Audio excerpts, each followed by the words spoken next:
संघर्ष से सफलता तक, एक गरीब लड़के की अनोखी कहानी। भूमिका किसी ने सच ही कहा है, अगर मेहनत करने का जज्बा और आगे बढ़ने का जुनून हो तो कोई भी गरीब से अमीर बन सकता है। ये कहानी है सूरज की, जो एक गरीब परिवार में जन्मा, लेकिन अपनी मेहनत और बुद्धिमत्ता से सफलता की ऊंचाइयों तक पहुंचा। भाग 1। गरीबी की छाया में जन्म छोटे से गांव में हुआ था, जहां मूलभूत सुविधाएं भी उपलब्ध नहीं थीं। उसके पिता रामलाल गांव में ही एक छोटे मोटे मजदूर थे और उसकी मां कमला दूसरों के घरों में काम करती थी। घर की आर्थिक स्थिति इतनी खराब थी कि कभी कभी खाने के लिए भी पैसे नहीं होते थे। सूरज बचपन से ही बहुत बुद्धिमान था, लेकिन पैसों की कमी के कारण स्कूल जाना मुश्किल हो गया। फिर भी वह दूसरों से पुरानी किताबें मांगकर पढ़ता था। गांव के मंदिर में बैठकर वह रात रात भर पढ़ाई करता था। भाग 2। पहला संघर्ष और पहला कदम। एक दिन जब सूरज ने अपनी मां को रोते हुए देखा तो उसे रहा नहीं गया। मां ने बताया कि घर में राशन खरीदने के भी पैसे नहीं थे। यह सुनकर सूरज ने ठान लिया कि अब वह अपनी और अपने परिवार की हालत बदलेगा। वह गांव के पास के एक शहर में गया और वहां एक चाय की दुकान पर काम करने लगा। दिन में काम करता और रात में पढ़ाई। एक दिन दुकान पर एक बुजुर्ग आदमी आए जो एक बड़े व्यापारी थे। उन्होंने देखा कि सूरज ग्राहकों से बहुत अच्छे से पेश आ रहा था और साथ ही किताबें भी पढ़ रहा था। वे प्रभावित हुए और उन्होंने सूरज से पूछा, बेटा, तुम क्या बनना चाहते हो?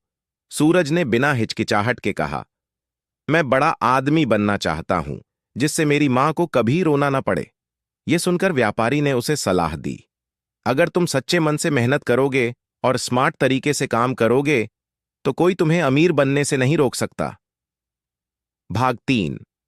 पहला बिजनेस आइडिया। सूरज ने अपनी छोटी सी बचत से चाय की दुकान के पास एक छोटा सा समोसे का ठेला लगाने का सोचा, लेकिन उसके पास पैसे नहीं थे। उसने अपने मालिक से उधार मांगा और वादा किया कि वह समय पर चुका देगा। उसने अलग तरीके से समोसे बेचना शुरू किया। हर समोसे के साथ एक छोटी चिट्ठी रखता, जिसमें प्रेरणादायक संदेश होते थे। लोगों को यह विचार पसंद आया और उसकी दुकान धीरे धीरे मशहूर हो गई। कुछ ही महीनों में वह इतना कमा सका कि अपनी पढ़ाई भी जारी रख सके और अपने परिवार को भी पैसे भेज सके। भाग 4। नई सोच, नई उड़ान। सूरज को एहसास हुआ कि अगर वह छोटे मोटे बिजनेस से इतना कमा सकता है तो एक बड़ा बिजनेस शुरू करके वह और ज्यादा कमा सकता है। वह इंटरनेट और किताबों की मदद से बिजनेस के बारे में सीखने लगा। उसने देखा कि शहर में ऑनलाइन फूड डिलीवरी का ट्रेंड बढ़ रहा था। उसने ठान लिया कि वह अपना खुद का ऑनलाइन फूड डिलीवरी स्टार्टअप शुरू करेगा, लेकिन समस्या थी पैसे और संसाधनों की कमी। भाग 5। बड़ा रिस्क, बड़ी सफलता। सूरज ने स्थानीय रेस्तरां के मालिकों से बात की और उन्हें समझाया कि वह उनके लिए बिना किसी अतिरिक्त खर्च के ऑनलाइन ऑर्डर ला सकता है। उसने अपने कुछ दोस्तों के साथ मिलकर एक छोटी वेबसाइट बनाई जहां लोग ऑर्डर कर सकते थे। शुरू में उसे मुश्किलें आईं, लेकिन वह पीछे नहीं हटा। धीरे धीरे उसकी सेवा लोकप्रिय होने लगी और कई रेस्तरां उसके साथ जुड़ गए। भाग 6। अमीरी की राह पर पहला कदम। अब सूरज का बिजनेस शहर में लोकप्रिय हो चुका था। उसने और ज्यादा लोगों को नौकरी दी और अपनी सर्विस का विस्तार किया। एक दिन वही व्यापारी जिसने उसे चाय की दुकान पर देखा था, उसके ऑफिस में आया और बोला, बेटा, मुझे पता था कि तुम कुछ बड़ा करोगे। अब मैं तुम्हारे बिजनेस में इन्वेस्ट करना चाहता हूं। यह सुनकर सूरज की आंखों में आंसू आ गए। भाग 7। गरीबी से अमीरी तक की यात्रा पूरी हुई। सूरज ने अपनी मेहनत और लगन से कुछ ही सालों में अपने छोटे से बिजनेस को करोड़ों का बना दिया।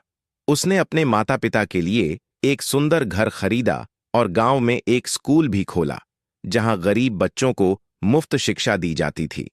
अब सूरज सिर्फ अमीर ही नहीं था, बल्कि वह एक प्रेरणा भी बन चुका था। निष्कर्ष, सूरज की कहानी हमें सिखाती है कि अगर हमारे अंदर जुनून, मेहनत और सही सोच हो तो कोई भी गरीबी से अमीरी तक का सफर तय कर सकता है। जीवन में मुश्किलें आती हैं, लेकिन जो हार नहीं मानता वही असली विजेता होता है। संघर्ष ही सफलता की असली कुंजी है।